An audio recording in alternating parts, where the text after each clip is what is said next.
Hello everyone, study plan के official channel में मैं आप सभी का स्वागत करता हूं। जैसा कि लास्ट सेशन में हम लोगों ने हाइट एंड डिस्टेंस के दो पार्ट कवर कर लिए थे और कुछ लोगों को इसमें कंफ्यूजन ये थे कि कुछ लोग को angle of elevation, angle of depression में इश्यूज आ रहे थे। और मैंने क्या किया है आज के इस वीडियो में, दो तीन क्वेश्चंस के साथ प्लस उसके कॉन्सेप्ट के साथ मैंने सारी चीज़ें क्लियर करा दूंगा मैं आपको, जिससे आप कोई भी अगर आप क्वेश्चन पढ़ रहे हैं तो आप उस क्वेश्चंस को पढ़ के आप फिगर ड्रॉ कर पाएँ। Angle of elevation, angle of depression, ओनोमन कोड और उन्नियन कोड में जो लोगों को डाउट रहता है कि कैसे वो चीज़ ड्रॉ करते हैं, कि क्वेश्चन को पढ़ के कैसे ड्रॉ किया जाता है, सारी की सारी चीज़ें इस वीडियो में क्लियर हो जाएंगी। मैंने कोशिश करी है सारी चीज़ क्लियर कराने की। तो first of all, without wasting time, अगर हम इस चीज़ पे चलें, देखो, अगर मैं कह रहा हूँ एक मान लो ये बिल्डिंग है, ठीक है, ये बिल्डिंग है आपकी। इस बिल्डिंग में अगर पार्ट अगर देखा जाए अगर, तो इसके दो पार्ट है। अगर ये कोई आदमी है, मान लो इस तरीके से कोई अगर आदमी है, मान लो ये कोई आदमी है और ये आदमी यहाँ पे खड़ा है, एक बिल्डिंग यहाँ पे खड़ा, तो दो दो तीन कंडीशन बन सकती है आदमी को देखने का। एक तो कंडीशन बनेगा कि आदमी स्ट्रेट देखेगा, आपको जो दिखाई पड़ रहा है ये स्ट्रेट देखेगा, ठीक है। और दूसरी कंडीशन क्या बनेगी, मैं आपको अगर एक एक चीज़ें बताने की कोशिश करूंगा। एक तो कंडीशन ये बनेगी कि यहाँ से लेके यहाँ तक देखेगा, ठीक है, ये बिल्डिंग के टॉप पे देखेगा, बन सकता है। तो बिल्डिंग के टॉप पे देखेगा तो यहाँ पे जो क्या होगा, ये जो इसके अगर पार्ट की अगर बात करें तो ये देखने का इसका जो तरीका रहेगा, यहाँ पे देखेगा। तो आप बोलोगे सर, इस जब ऊपर की तरफ देखेगा तो क्या बनेगा, एक कोड इस वाले बेस के साथ क्या बन रहा है, एक कोड ये बन रहा है। बोलोगे बिल्कुल बन रहा है। तो ऊपर की तरफ बनता है तो इसको हम एंगल ऑफ एलिवेशन बोलते हैं, इसको एंगल ऑफ एलिवेशन बोलते हैं। मैं भी समझा दूंगा सारी चीजें। एंगल ऑफ एलिवेशन बोलते हैं, एलिवेशन। एलिवेशन का मतलब आप समझो, एलिवेशन का मतलब आपने एलिवेटर का नाम सुना है। एलिवेटर का मतलब जो ऊपर की तरफ चलता है, ठीक है। तो मतलब कभी भी अगर आप ऊपर की तरफ देखोगे तो एंगल ऑफ एलिवेशन बनेगा। अगर मैं अगर स्ट्रेट इस तरीके से देख रहा हूँ, अगर इस तरीके से देखूंगा तो मैं एंगल ऑफ एलिवेशन क्रिएट कर रहा हूँ इस वाले लाइन के साथ। कभी भी अगर आप एंगल बनाएंगे तो आप एक स्ट्रेट लाइन जहाँ पे देखते हो, आप उसको एक आधार मानते हुए उस वाले आधार के साथ जितनी ऊंचाई पे आप देखोगे वहीं पे आप एंगल ऑफ एलिवेशन बनाओगे, ठीक है। एक तो पहला सीन ये बन गया। पहला सीन तो ये सीधा देख सकता है, स्ट्रेट बिल्कुल अपने सीधे देखेगा। दूसरा कंडीशन क्या है कि ये ऊपर की तरफ देखेगा। ये बिल्डिंग का जो टॉप पॉइंट है, ये टॉप है, इस टॉप को देखेगा। तो टॉप को देखेगा तो इस वाले आधार के साथ एक कोड बनाएगा जिसको एंगल ऑफ एलिवेशन बोलते हैं। अब दूसरा केस आपका ये बनेगा कि अगर मान लो अभी आप नीचे की तरफ देखना चाहता है, क्योंकि आप देखते हो कि बिल्डिंग के बॉटम में देखता है आदमी, तो इस तरीके से बनेगा। तो आप देखो, जब ये नीचे की तरफ देखेगा तो ये यहाँ पे जो कोड बनेगा भाई, तो ये बनेगा एंगल। एक कोड यहाँ पे भी बनेगा, मैं इसको बोल देता हूँ, इसको एक्स ए बोल देता हूँ, एंगल ए बोल देता हूँ, ठीक है, एंगल ए बोल दिया। तो ये जो एंगल ऑफ ए बन रहा है यहाँ पे, जो एंगल ऑफ ए बनेगा इसको बोलते हैं एंगल ऑफ डिप्रेशन। मैं आपको समझा दूंगा बहुत अच्छे से चीज़ों को। Angle of depression, depression, angle of depression. देखो, कभी भी आदमी जब डिप्रेस हो जाता है तो नीचे की तरफ देखता है, देखा है आपने। जो एंगल ऑफ डिप्रेशन की बात करोगे तो हमेशा नीचे की तरफ देखोगे। आप डिप्रेस होते हो ऊपर की तरफ देखते नहीं हो। तो एंगल ऑफ डिप्रेशन जब बनेगा तो आप नीचे की तरफ देखोगे, नीचे की तरफ बनोगे देखोगे तो इस वाले आधार के साथ कोड कौन सा बना रहा है, अल्फा बना रहा है, ठीक है। ये बात समझ में आई। तो ये होता है angle of elevation, angle of depression, ठीक है। ठीक है। एक चीज और आपको जानना जरूरी है, कभी भी अगर इस तरीके से मान लो दो समानांतर रेखाएं हैं, मान लो एक रेखा ये है भाई, एक रेखा ये है, समानांतर रेखाएं, जो मैं क्वेश्चन जब सॉल्व करता हूँ तो मैं हमेशा यूज करता हूँ। और ये मान के चल रहा था सबको समझ में आ रहा होगा, बट कुछ कमेंट की वजह से मैं इसको फिर से बताने की जरूरत पड़ गई। देखो आप भाई, अगर वो इस तरीके से अगर एंगल मान लो कि एंगल ऑफ डिप्रेशन, मान लो ये कोड 30 अंश का बन गया, है ना। तो मैं डायरेक्टली क्वेश्चन में मैं ये वाली वैल्यू 30 लिख रहा था। क्यों लिख रहा था, मैं ये मानता था कि आपको ये चीज़ें पता होंगी। लेकिन अगर आप इन दोनों समानांतर रेखाओं की प्रॉपर्टीज की बात करोगे, अगर ये कोण अगर 30 अंश है तो ये भी कोण 30 अंश ही बनेगा भाई। क्यों? क्योंकि किसी दो समानांतर रेखाओं के बीच जो एकांतर कोण होता है बराबर होता है, ठीक है। तो इसको भी बोलेंगे एंगल ऑफ डिप्रेशन, ठीक है। बात समझ में आया? तो इस तरीके से एंगल आप ड्रॉ कर सकते हो। बात समझ में आ रहा है कि नहीं? इस पर कोई डाउट है किसी को? अगर ये सब चीज़ें क्लियर हैं आपको तो फिर मैं क्वेश्चंस कराऊंगा और क्वेश्चन के थ्रू और भी चीज़ें क्लियर हो जाएंगी। बात समझ में आई इतनी चीज़ें? Angle of elevation, angle of depression का मतलब क्या हो जाएगा, ये क्वेश्चंस हैं इसमें, आज हम करेंगे इसको। एंगल ऑफ एलिवेशन, ठीक है। तो इसको एंगल ऑफ एलिवेशन को बोला जाता है उन्नयन कोण, ठीक है, उन्नयन कोण। और एंगल ऑफ डिप्रेशन को बोला जाता है क्या, अवनमन कोण। ठीक है, आई थिंक ये सारी चीज क्लियर हो गई। अगर ये अगर ए है तो ये वाला ही पॉइंट ए ही होता है। ठीक है, ये चीज समझ में आ गई। अगर ये सब सारी चीजें समझ में अगर आ गई है तो अब क्वेश्चन, ये क्वेश्चन पढ़े आप लोग, ये आपके पेपर में आया क्वेश्चन है और लास्ट ईयर क्वेश्चन आया था। ये क्वेश्चन काफी अच्छा क्वेश्चन है और ये सारी चीजें आपको क्लियर हो जाएंगी। देखो इस क्वेश्चन में कह रहा है कि एक खिड़की से ध्वज के शिखर के उन्नयन कोण 60 डिग्री है। समझना मेरी बात को। अगर मैं आपसे बोल रहा हूँ कि एक ध्वज का शिखर, तो मान लो कोई मैंने ध्वज बनाने के लिए एक लाइन इस तरीके से ड्रॉ कर दी भाई, कर सकते हैं। ये मान लो एक एक झंडा रहा होगा, मान लो इस तरीके से एक झंडा है, कुछ इस तरीके से है। ये मान लो झंडा है, ये झंडा इस तरीके से है, मान लो झंडा है। ठीक है, तो कह रहा है कि झंडे को एक खिड़की से देखने पर, खिड़की का मतलब हो गया कोई मान लो इस तरीके से मैंने कह दिया कोई एक बिल्डिंग रही होगी। ठीक है, ये बिल्डिंग है, ये बिल्डिंग का मान लो यहाँ पे खिड़की रहा होगा, मैं मान लेता हूँ कि यहाँ पे खिड़की है। अगर मैं यहाँ से अगर चीज़ों को देखता हूँ मेरे भाई, अगर मैं यहाँ से अगर मैं चीज़ों को देखता हूँ तो ये अगर जो इसका जो कोड यहाँ से बन रहा है, कह रहा है कि एक एक खिड़की के ध्वज के शिखर का उन्नयन कोण 60 अंश है। शिखर का उन्नयन कोण का मतलब मैंने आपको बताया था एंगल ऑफ एलिवेशन, मतलब किसी बॉटम से चीजों को ऊपर पे देखोगे तो एंगल ऑफ एलिवेशन बनेगा। तो मतलब क्या होगा, एक खिड़की अगर रहा होगा तो ऑब्वियस सी बात है इसका आधार ये रहा होगा। सीधा पहले आप यहाँ सीधा देखोगे। उन्नयन कोण का मतलब अब अगर इस झंडे को अगर यहाँ पे नीचे से देखोगे तो ये जो कोण बनेगा भाई, ये जो कोड यहाँ पे बन रहा है, ये आपको सबको समझ में आ चुका होगा कि ये जो कोड बनेगा अब कितना बन रहा है क्वेश्चन में, 60 अंश बन रहा है। बात समझ में आ रहा है कि नहीं आपको, ये बात आई थिंक सबको समझ में आ रही है। कह रहा है कि एक झंडा है, झंडे को एक खिड़की से देखने पर उन्नयन कोण 60 अंश बनने का मतलब हो गया, खिड़की से अगर सीधा देखोगे तो एक आपको एक पहला स्टेज में तो ये वाली लाइन बनाओगे, दूसरे वाली लाइन में अगर उन्नयन कोण बना रहा है, उन्नयन कोण का मतलब एंगल ऑफ एलिवेशन, तो मतलब ये ऊपर की तरफ देखेगा तभी तो एंगल ऑफ एलिवेशन बनेगा, तो मतलब ये 60 डिग्री का कोण बन रहा है। ये बात समझ में आ गई। अब पहला केस तो मैंने क्लियर कर दिया, यहाँ तक आपको चीजें क्लियर करा दी। अब करा ध्वज के आधार के लिए अवनमन कोण 30 अंश है। अब देखो बहुत ध्यान से समझना, अगर ध्वज के अगर आधार के लिए अगर अवनमन कोण की अगर बात कर रहा है इस क्वेश्चन में, तो आप मेरी बात समझना इस चीज को, तो आपको आई थिंक सारी चीजें क्लियर हो जाएंगी।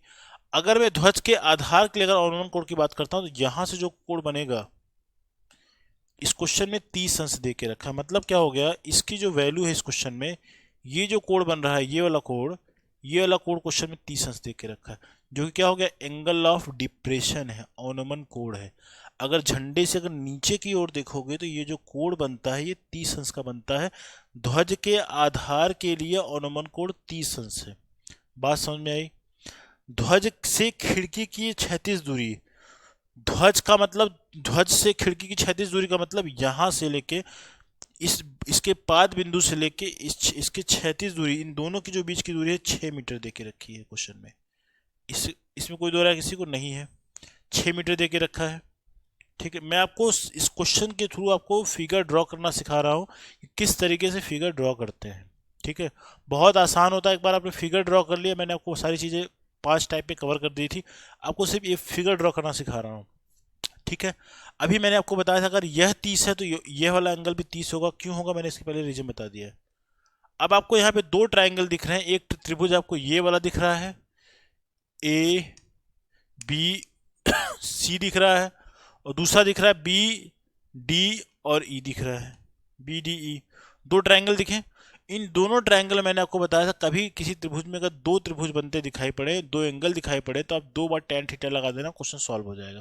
आपको झंडे की पूरी ऊंचाई पूछी जा रही है तो क्या कर सकते हो, यहाँ पे ये काम करा जा सकता है कि यहाँ से लेकर यहाँ तक की ऊंचाई एक बार h1 मान लेते हैं, क्योंकि झंडे को 2 पार्ट में डिवाइड करना पड़ेगा, क्योंकि दो ट्राइंगल को लेके यूज करेंगे, और यहाँ से लेके अगर यहाँ तक की मैं बाजू करता हूँ h2 कर लेते हैं।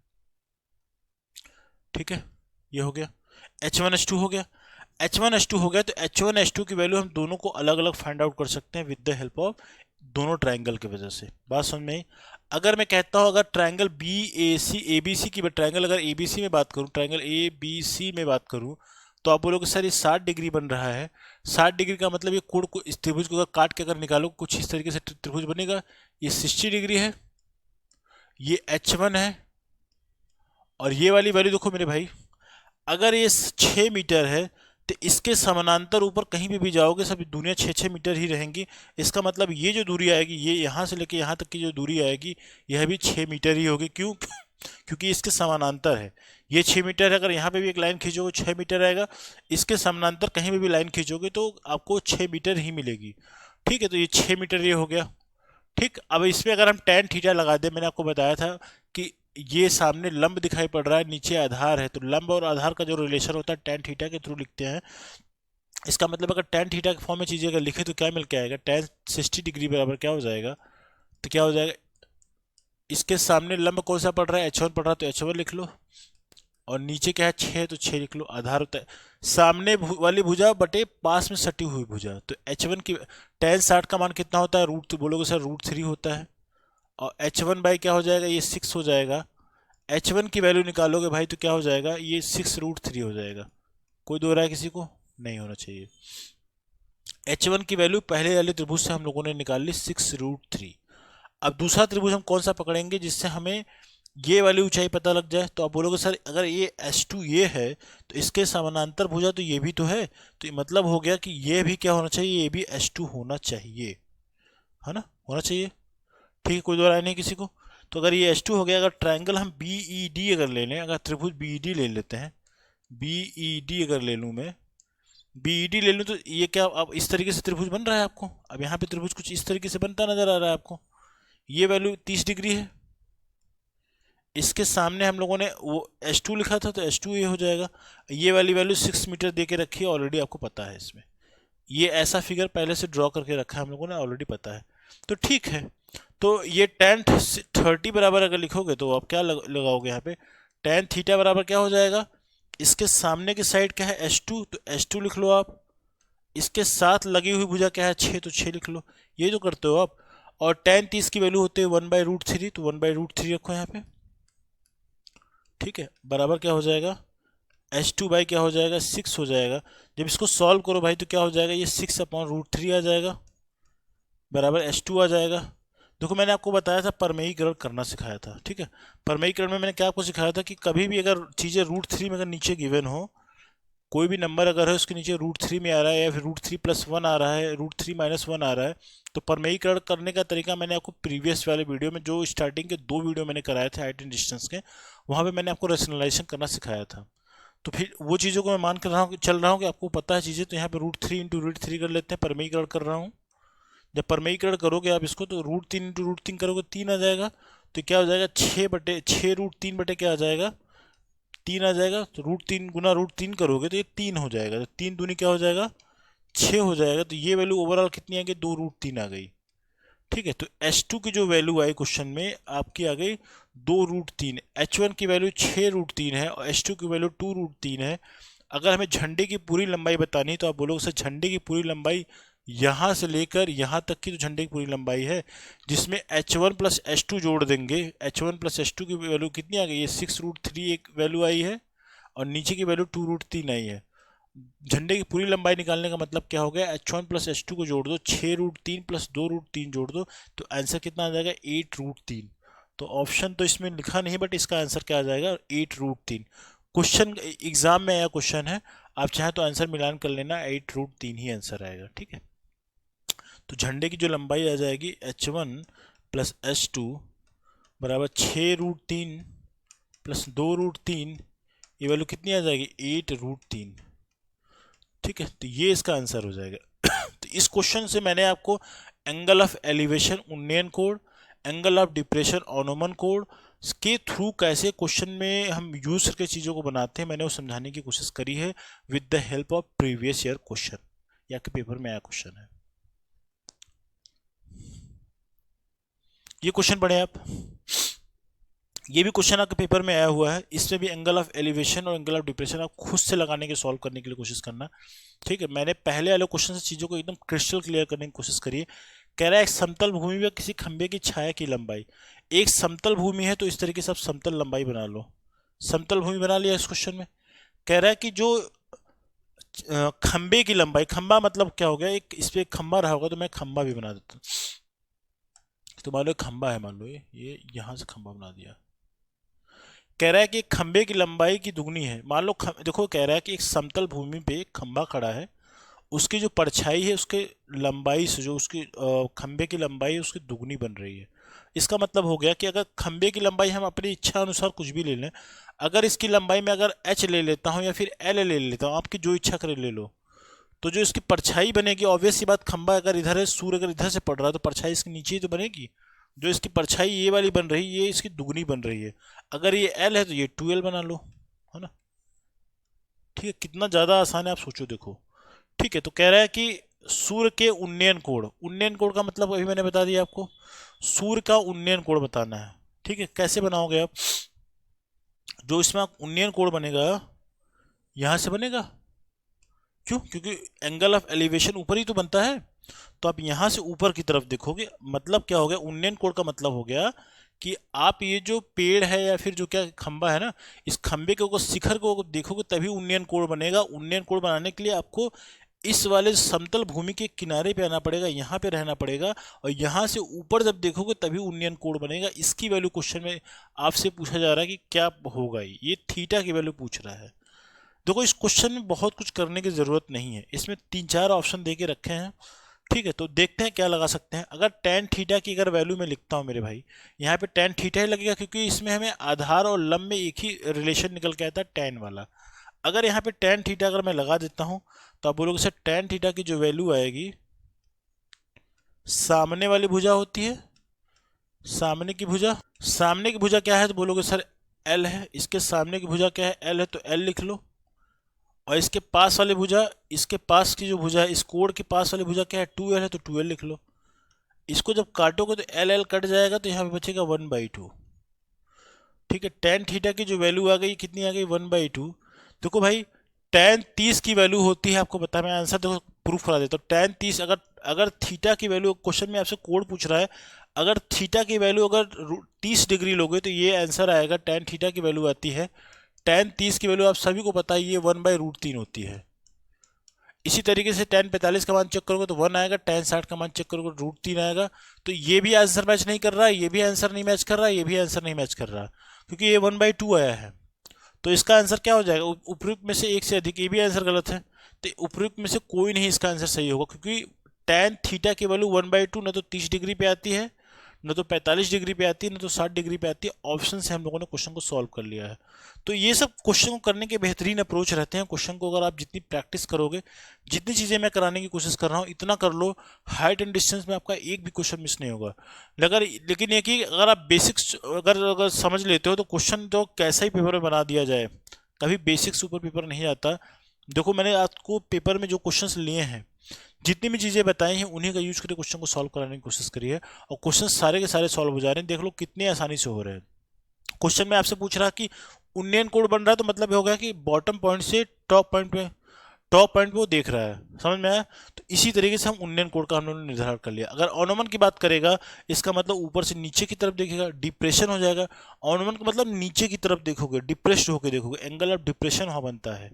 बात समझ में आई? तो आई होप आपको चीज़ें इन दोनों क्वेश्चन से मैंने क्लियर कराने की कोशिश करी है। मैंने इस पे क्वेश्चन ज़्यादा इसलिए नहीं लिया क्योंकि इसके स्टार्टिंग के 2 वीडियोज़ में मैंने काफ़ी क्वेश्चंस करा दिए हैं, चाहे वो पार्ट 1 का हो चाहे पार्ट 2 है, दोनों क्वेश्चंस को कराने की कोशिश करी है। और उससे 5 टाइप के क्वेश्चंस मैंने कराए हैं।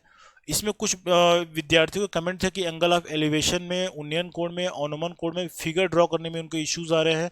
कुछ लोग का ये भी कमेंट था कि इसमें हमें कुछ और क्वेश्चन की प्रैक्टिस करने के लिए चीज़ें करा दीजिए। देखिए प्रैक्टिस करने के लिए क्वेश्चन बहुत सारे हैं, मैं आपको सिर्फ कॉन्सेप्ट समझा सकता हूँ। कॉन्सेप्ट समझ लीजिए, क्वेश्चन की प्रैक्टिस करिए। अगर क्वेश्चन आपको नहीं आता है तो आप कमेंट सेक्शन में उस क्वेश्चन को टाइप करके भेज दीजिए या फिर उसके फोटोज क्लिक करके भेज दीजिए। मैं उस क्वेश्चन को वीडियोस के फॉर्म में डिस्कस कर दूंगा आपको, ठीक है। क्योंकि क्वेश्चंस कराने का कोई लिमिटेशन नहीं है। क्वेश्चंस में जो मैंने 5 टाइप कवर कराए, उससे 5-6 हज़ार क्वेश्चन भी करा दिया जाए तभी टाइप्स खत्म नहीं हो पाएंगे उस टाइप के। तो क्वेश्चन बहुत तरीके से बनते हैं, अपने लैंग्वेज में जिस तरीके से बोल दूँ वैसे क्वेश्चन बन जाएंगे। ठीक है। सो आज की वीडियो में इतने ही करेंगे। आई होप आपको चीज़ें समझ में आ चुकी होंगी। If you are the first time viewer तो चैनल को लाइक कर सकते हैं, शेयर कर सकते हैं, सब्सक्राइब कर सकते हैं, जिससे आपके दोस्तों का भी बेनिफिट हो जाए। और आप कमेंट में ये भी बता सकते हैं कि आपको नेक्स्ट टॉपिक में क्या पढ़ना चाहिए, क्या आपको चीज़ें इश्यूज हो रही हैं किस चीज़ में, तो उस टॉपिक को भी कवर किया जा सकता है। ठीक है। सो इन्हीं सब बातों के साथ आज की वीडियो में इतने करेंगे। Thank you so much and take care. Best of